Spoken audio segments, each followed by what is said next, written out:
mas eu quero que os irmãos abram a palavra de Deus em Lucas capítulo 19, verso 10. Eu quero falar sobre a paixão de Jesus pelos perdidos, que eu creio que é algo que a igreja precisa recuperar, a igreja precisa buscar, a igreja precisa viver aquilo que Jesus Cristo vivia muito, a paixão por aqueles que ele veio buscar. Lucas 19, verso 10. Leiamos todos juntos.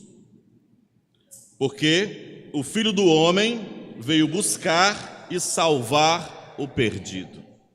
Oremos ao Senhor. Pai, mais uma vez nós nos rendemos ao Senhor, humildemente clamamos, fala ao nosso coração.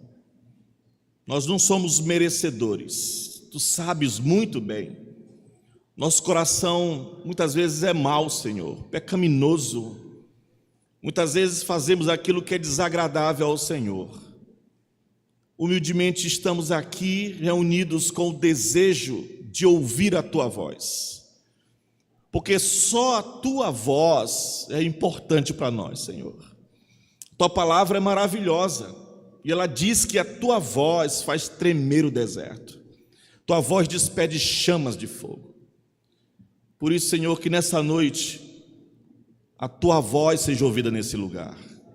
Usa-me nesse instante imperfeito que sou, não sei nada de mim mesmo, e transforma-me em pregador da Tua palavra, pecador que sou, em proclamador do Teu Evangelho, em nome de Jesus. Amém. Amém. Muitas empresas entendem que é essencial para a eficácia de uma organização que elas possam desenvolver o que eles chamam de declaração de propósito, de alvo, missão. Qual é a missão daquela empresa? Muitas vezes você entra em uma clínica ou entra em uma empresa, você vê um quadro ali onde está colocado qual é o propósito, qual é o alvo, qual é a missão daquela empresa, daquela igreja, daquele ministério, daquela organização, daquela corporação. Eles precisam, e nós precisamos definir realmente isso, a razão da nossa existência, a razão de ser. Qual é a razão de ser da igreja? Qual é a razão da existência da igreja? Qual é a razão ou quais são os propósitos dos nossos ministérios? Esse texto que nós lemos, Lucas 19, 10, nós vemos aqui a razão ou o porquê, a declaração de propósito do Filho de Deus. Esta é a declaração da missão do Filho de Deus. Esta é a razão para a encarnação. O Filho do Homem veio para esse fim. Qual foi? Buscar e salvar o que se havia perdido. Então vejam que entender esse propósito evangelístico é essencial para que a gente possa entender qual é o nosso propósito. Eu quero falar nessa noite sobre a paixão de Jesus pelos perdidos. E para começar, deixa-me dizer de uma maneira geral que todas as grandes conquistas da vida, todas as realizações significativas da vida, todo empreendimento que tem sucesso na vida é resultado de alguém com uma paixão incomparável no seu ser. E para que o cristianismo ele possa impactar o mundo, ele tem que ser proclamado, ele tem que ser espalhado por pessoas que estejam consumidamente apaixonadas pelas verdades e pelos objetivos do Evangelho. Isso não é fácil da gente ver no tempo em que estamos vivendo. Nós vivemos em uma era em que a nossa visão ela está sendo obscurecida pela invasão do mundanismo. Nosso compromisso está sendo obscurecido pela multiplicidade de opções, de ofertas, de prazeres, que enchem o nosso tempo, que enchem nossa mente, que sugam as nossas forças. O resultado é que existem muitos cristãos, talvez a maioria dos cristãos, que se contentam em mostrar sua fé, e a gente está vendo muito isso no nosso tempo hoje, querem mostrar sua fé apenas através do conhecimento teológico ou do conhecimento doutrinário, em discussões teológicas. Hoje nós temos tanto teólogo de Facebook que dá até medo de abrir as páginas do Facebook, de tantas discussões terríveis, pessoas que perdem até a amizade e perdem até o respeito, devido à grande procura pelo conhecimento, e é maravilhoso, eu amo o conhecimento. Nós temos na nossa igreja um curso de teologia. O Serginho tem um curso de teologia na igreja dele, que é online, que todo mundo aí conhece. Nós amamos o estudo, nós amamos sim a teologia, e é necessário que a estudemos. A igreja hoje parece ter um grande cérebro e um coração pequeno. A temperatura da igreja caiu significativamente. O passo da igreja é de chumbo. O espírito é apático. Os cristãos de hoje não parecem estar muito preocupados com o propósito pelo qual Jesus veio. Eu esqueci, qual é? Ele veio o quê? Salvar aquele que estava perdido. A igreja tornou-se narcisista e tende a se concentrar na sua própria zona de conforto. Por esses dias eu li um artigo, na verdade até um artigo antigo, em um jornal presbiteriano, e o artigo diz o seguinte: em uma costa muito perigosa do mar, onde os naufrágios ocorriam frequentemente, havia uma pequena estação de salva-vidas. Era apenas uma cabana e tinha apenas um barco. Mas os poucos membros que faziam parte daquela organização, eles mantinham uma vigilância constante no mar. E sem pensar neles mesmos, eles saíam dia e noite pelo mar em busca daqueles que haviam se perdido no mar. Alguns daqueles perdidos no mar foram salvos. E aquela estação passou a dar seu tempo, as pessoas que foram salvas passaram a dar seu tempo, seu dinheiro, seu esforço para aquela estação, tão agradecidas que estavam. Novos barcos foram comprados, novas equipes de salva-vidas foram treinadas, e aquela pequena estação de salva-vidas cresceu.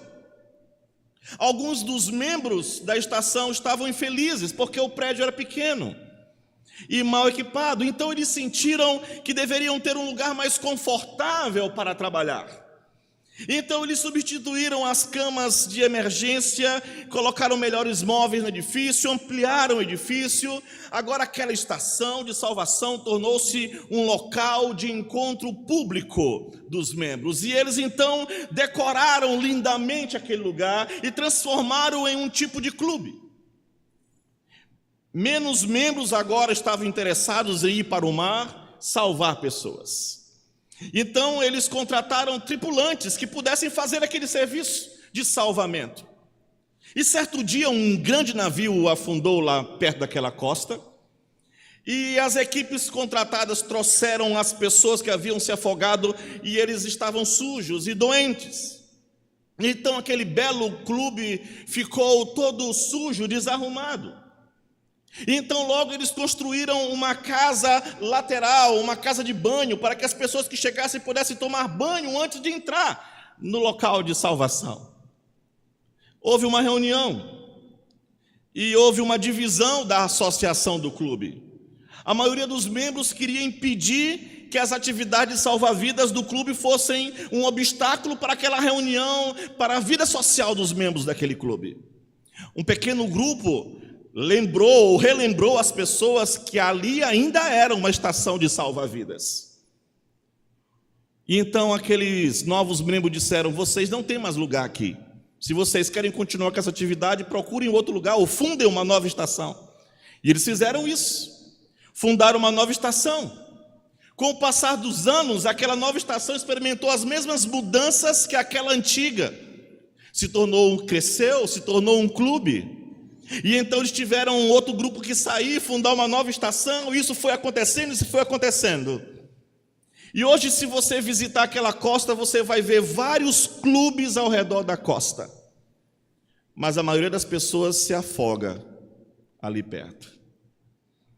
Eu achei uma bela ilustração e marcante da história das igrejas.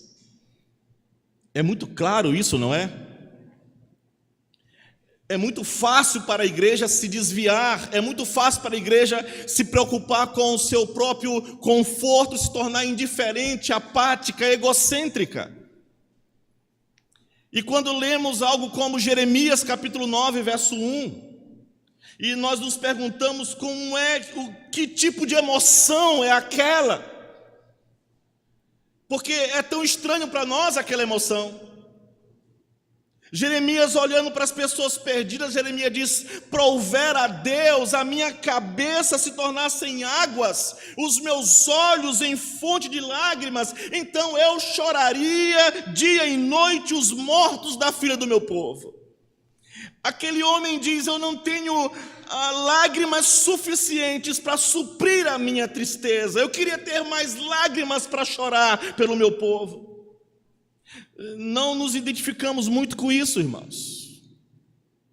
Nós estamos satisfeitos com o conforto, nós estamos satisfeitos com a prosperidade pessoal. O empreendimento salvador da igreja significa pouco para nós.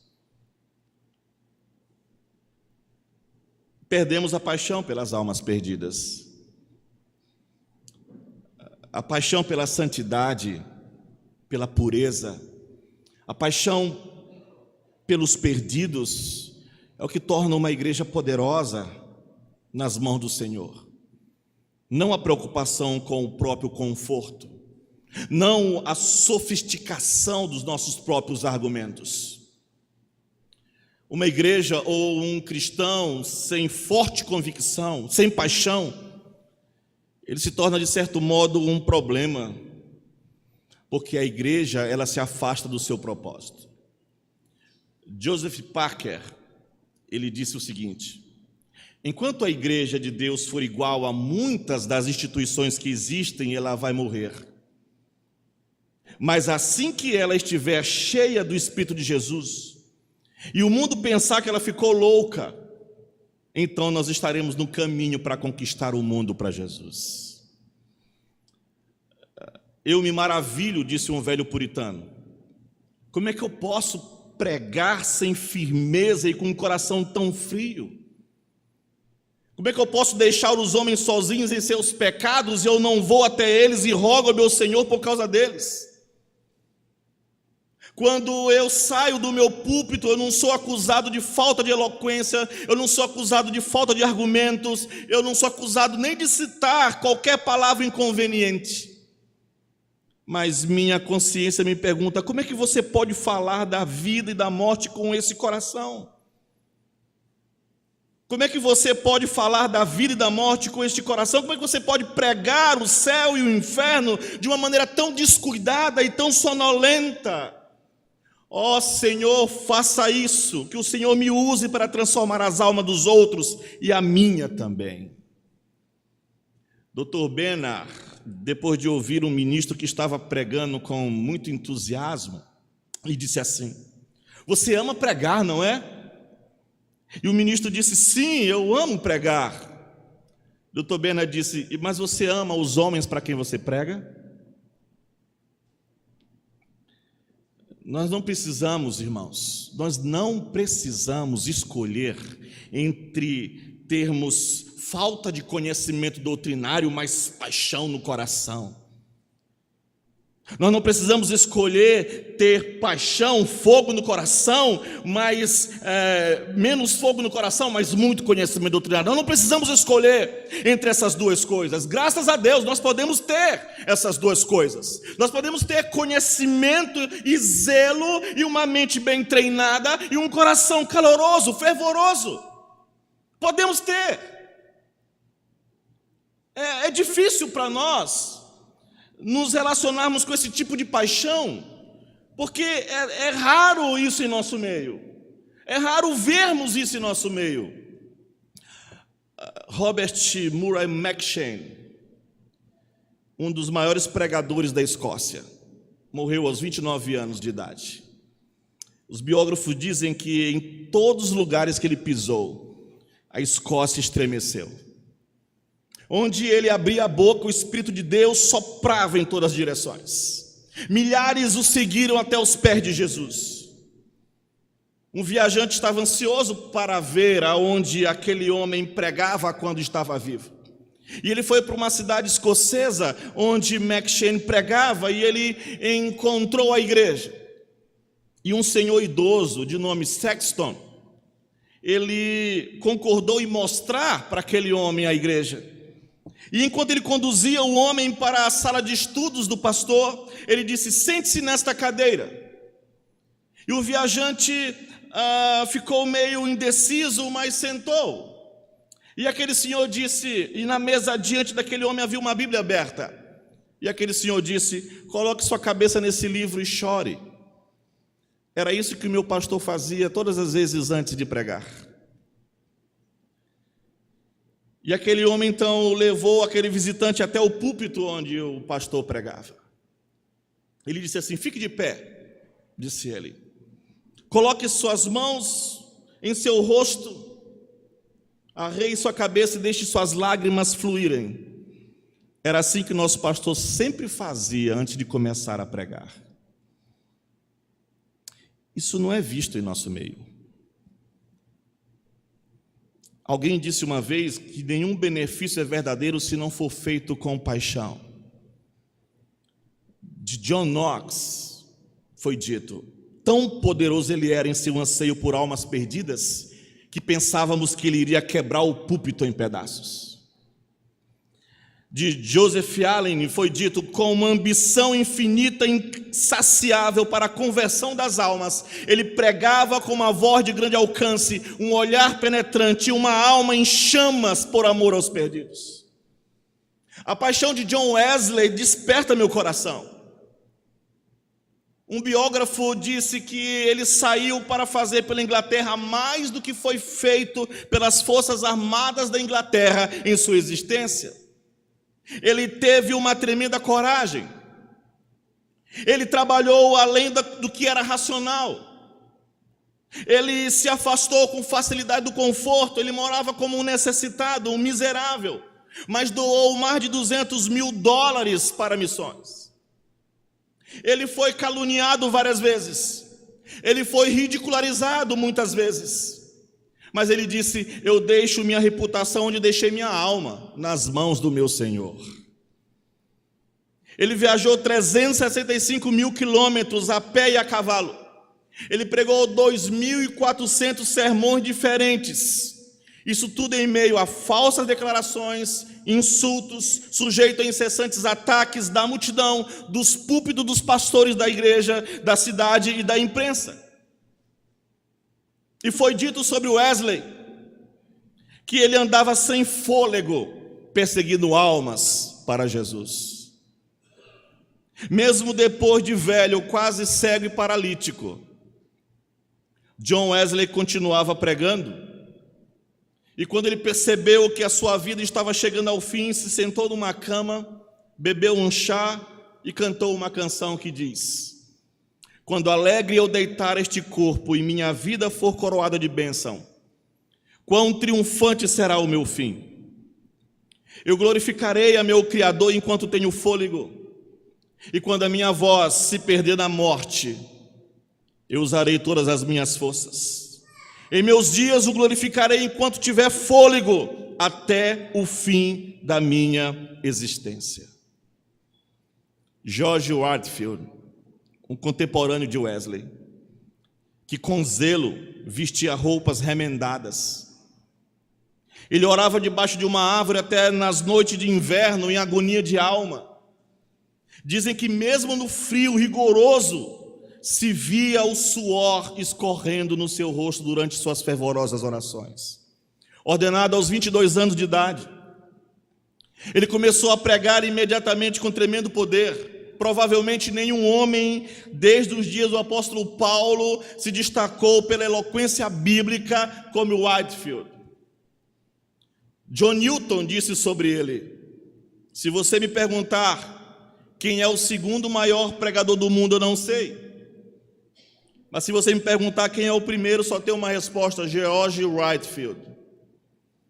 Seu biógrafo diz: usou todo o poder dado por Deus para levar os homens à escolha pessoal de Jesus Cristo como Salvador e Senhor.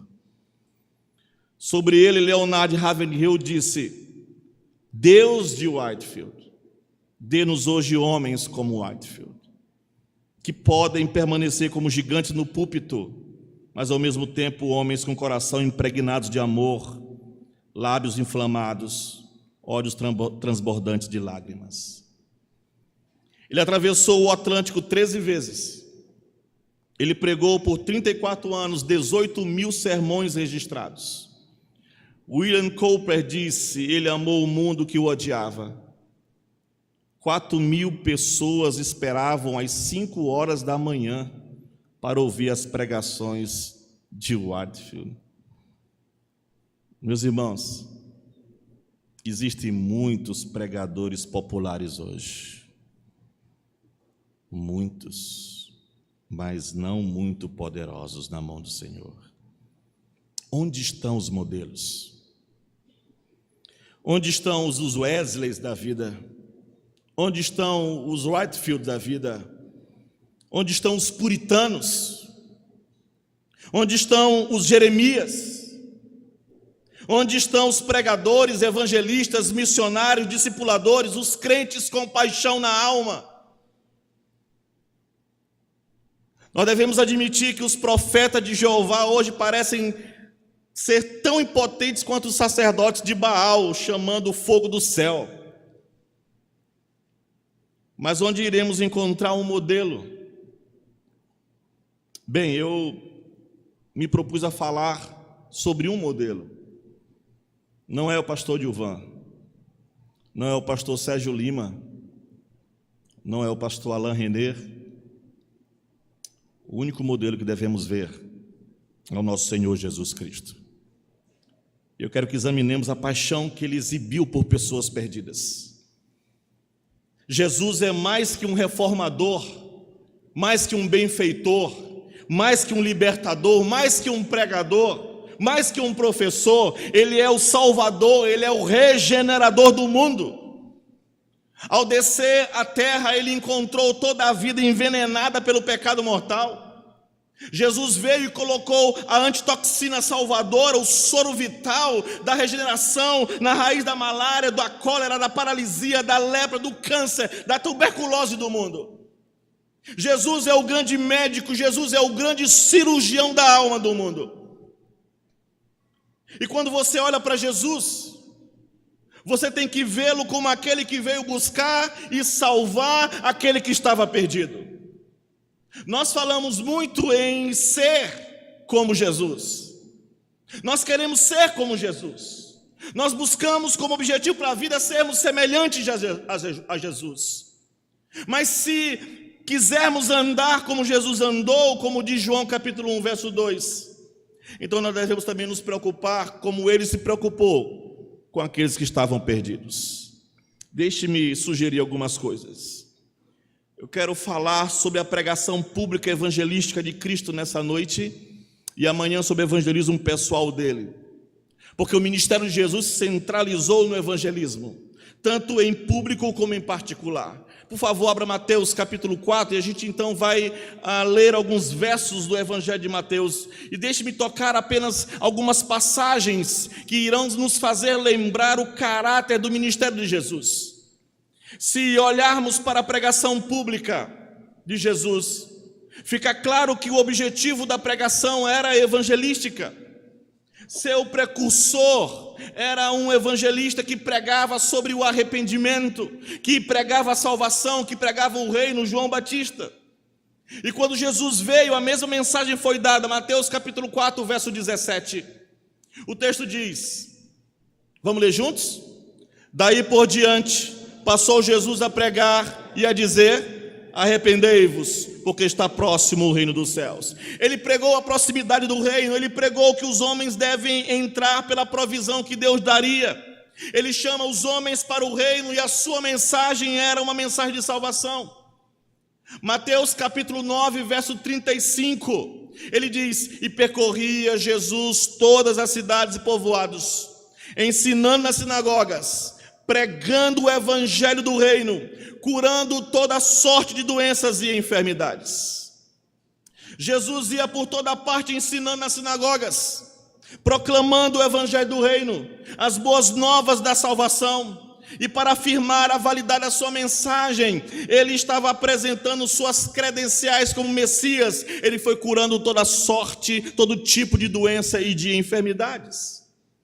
E no mesmo capítulo, o verso 36 e o verso 37, diz: vendo ele as multidões, compadeceu-se delas, porque estavam aflitas e exaustas, como ovelhas que não têm pastor. E o verso 37, e então se dirigiu a seus discípulos: a seara na verdade é grande, mas os trabalhadores são poucos.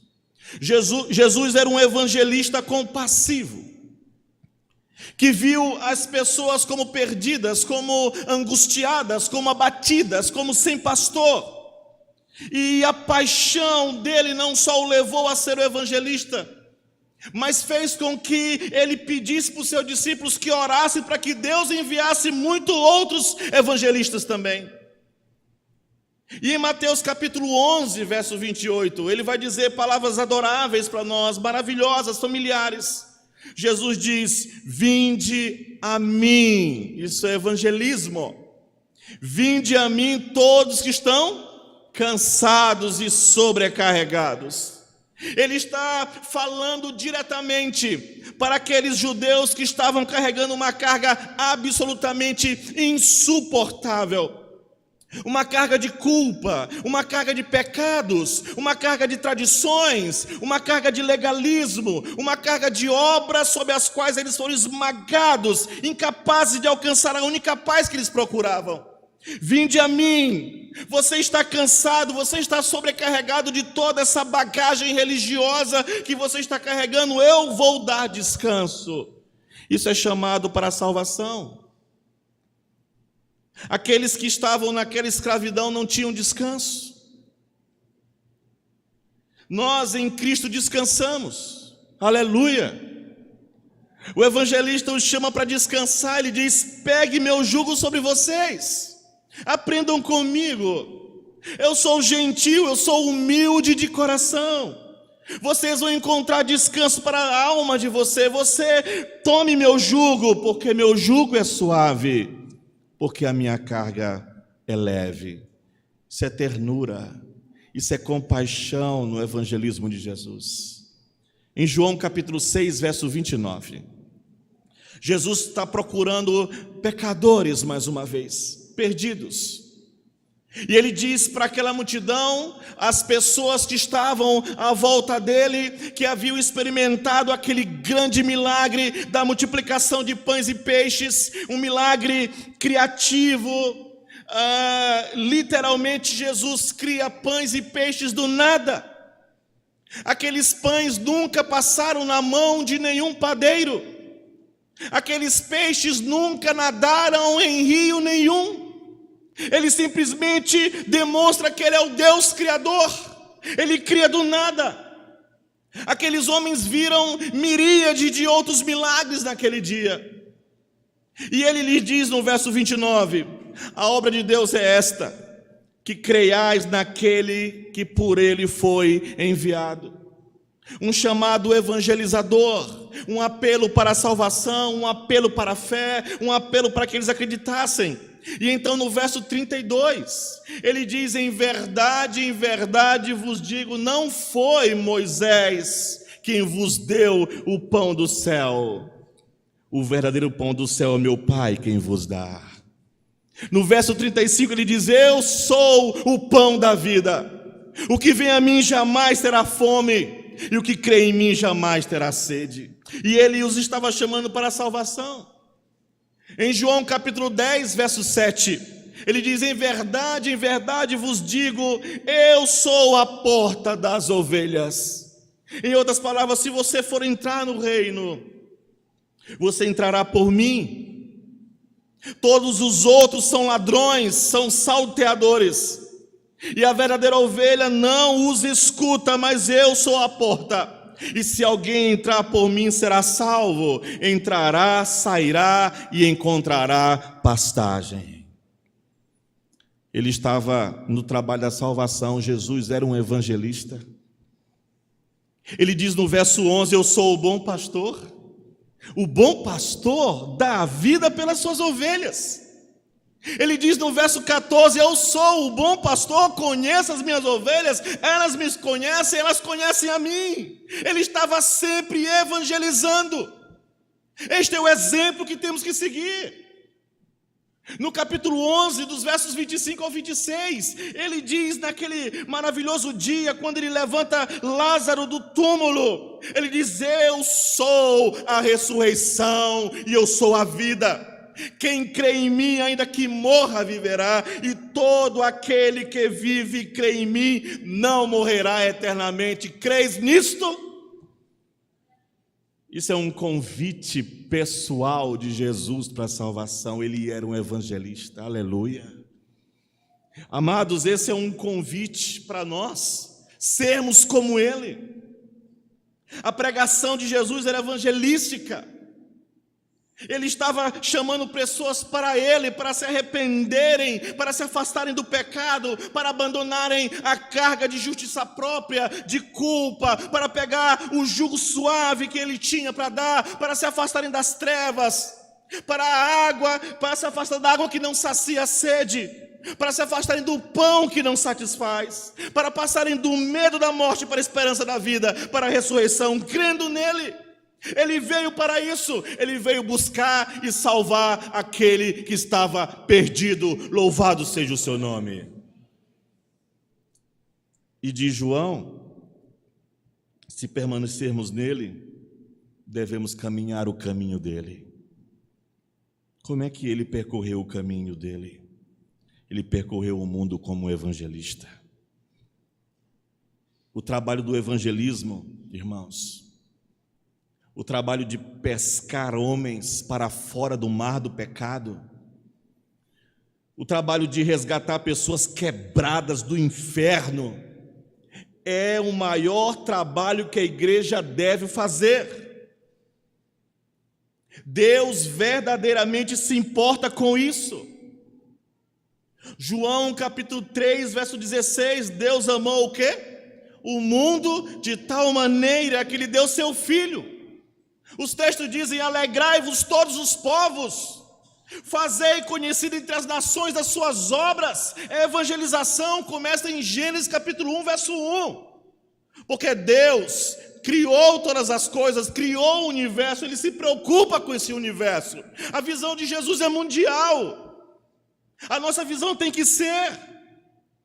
A maior obra que está no coração de Deus, na mente de Deus, é que sua glória seja manifesta ao mundo através da evangelização, da proclamação da sua palavra, para que ele seja conhecido. Onde está o povo de Deus fazendo essas coisas? Ganhar perdidos é a grande preocupação de Deus, mas também a grande preocupação de Jesus. Lucas 19:10 diz: porque o Filho do Homem veio buscar e salvar o que estava perdido. O trabalho de ganhar os perdidos é preocupação do nosso Deus, preocupação de Cristo e também do Espírito Santo. Porque o Espírito Santo é aquele que vem, segundo João capítulo 16, convencer os homens do pecado, da justiça e do juízo, do julgamento. É o Espírito Santo que vem sobre a igreja, e depois que o recebemos, somos transformados em testemunhas do Senhor.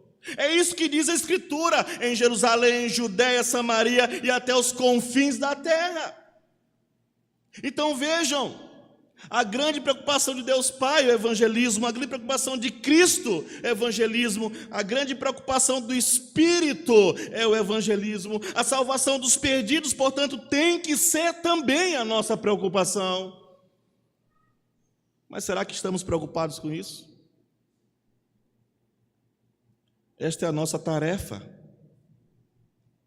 Alguém disse que evangelismo é o soluço de Deus. Evangelismo é o grito angustiado de Jesus, quando ele chora sobre uma cidade condenada.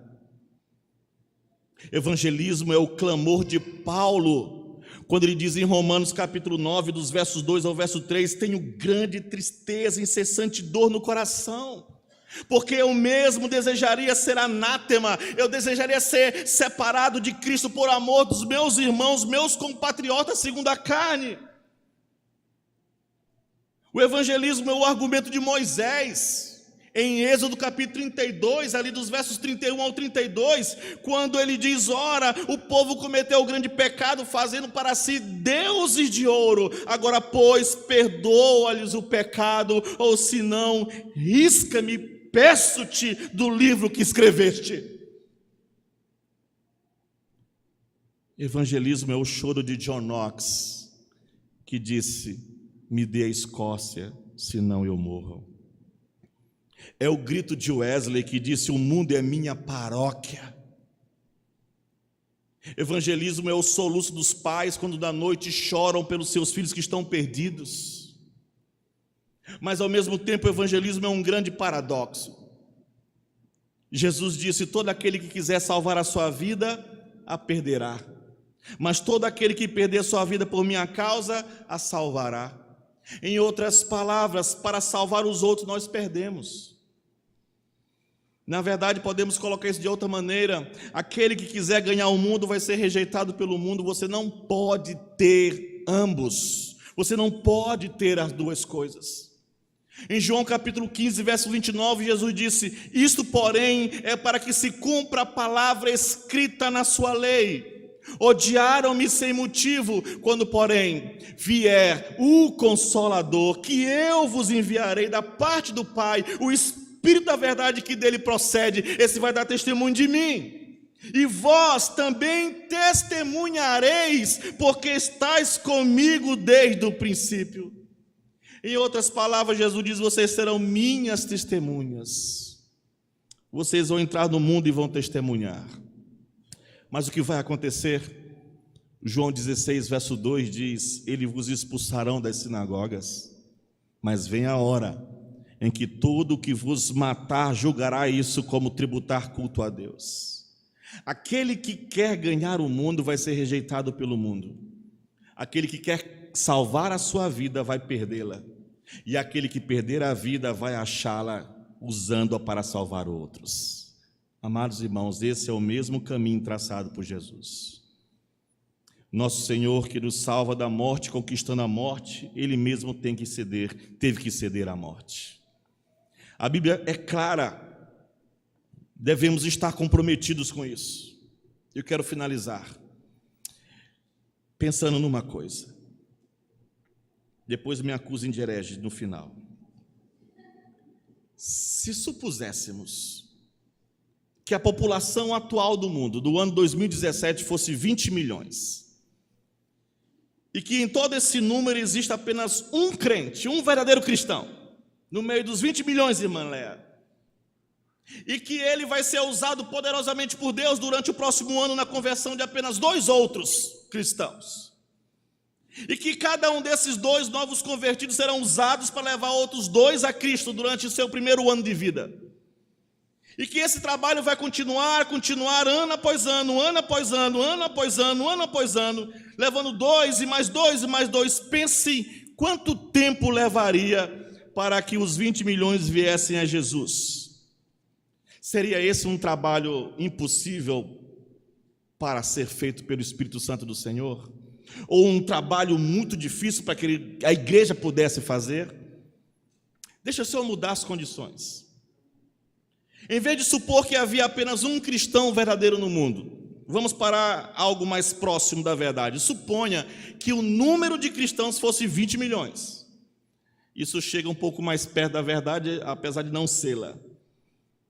Se cada um desses 20 milhões trouxesse uma alma para Cristo no próximo ano, teríamos o quê?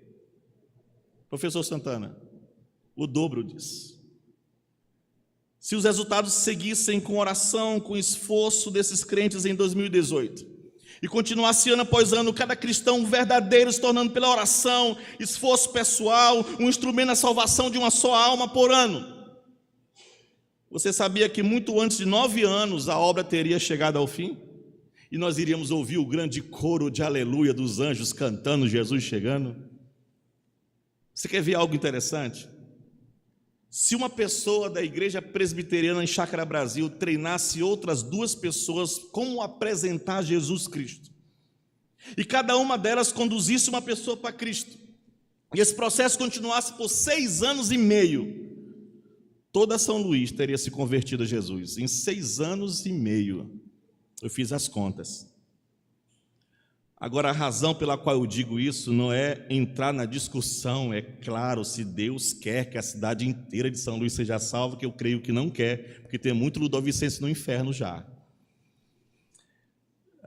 Mas eu quero só mostrar que isso não é uma impossibilidade, que dá para fazer, dá para trabalhar, dá para evangelizar. A razão pela qual eu digo isso não é entrar em discussão teológica aqui. Eu só quero dizer, a comissão não mudou. A grande comissão não mudou, tem que começar em algum lugar. E pode começar aqui conosco. Amém? Tem que começar exatamente onde você está. Não é somente aqui. Sabe, a igreja, ela é um ancoradouro de barcos. Não se pesca em ancoradouro, apenas com uma varinha, muitas vezes. Pelo menos não com redes. Os peixes que aqui chegam têm que ser atraídos para cá por você. O papel da evangelização não é do pastor no púlpito. É claro que aqui fazemos isso, pregamos doutrinariamente e evangelisticamente também, mas o papel nosso é preparar você, para que você saia, que você leve sua rede de arrastão. E aqui nós damos as iscas, nós damos as varas, nós treinamos como pescar, nós ensinamos a preparar a isca. Aí você sai por aí na segunda-feira pela manhã bem cedo para a pesca, bem treinados, como salva-vidas bem treinados para pescar homens para Cristo. Amados irmãos, nós não fazemos isto. Não a maioria de nós. Não. Eu ouvi uma estatística que eu creio que talvez não seja verdadeira, mas chega muito perto da verdade. Eu creio que não é verdadeira porque eu vi ela funcionando, a mesma estatística para os Estados Unidos e para o Brasil. Então eu acho que em alguma coisa está errada, né? Mas não está muito longe da verdade. Que 94% dos cristãos nunca levaram uma alma para Cristo. Eu creio que não está muito longe da verdade. O evangelismo é a realização no tempo do eterno propósito redentor de Deus. Pregue como Cristo, de forma doutrinária e evangelística. Pratique o evangelismo pessoal. Conduza pessoas para Jesus. Fale do amor de Deus. Você quer ser igual a Jesus? Então ame também aqueles que estão perdidos. Que Deus nos abençoe. Vamos orar. Louvado seja o teu nome, Senhor. Te damos graças. Suplicamos que tu nos ensine a pregar, a evangelizar e a amar aqueles a quem pregamos e evangelizamos. Louvado seja o teu nome.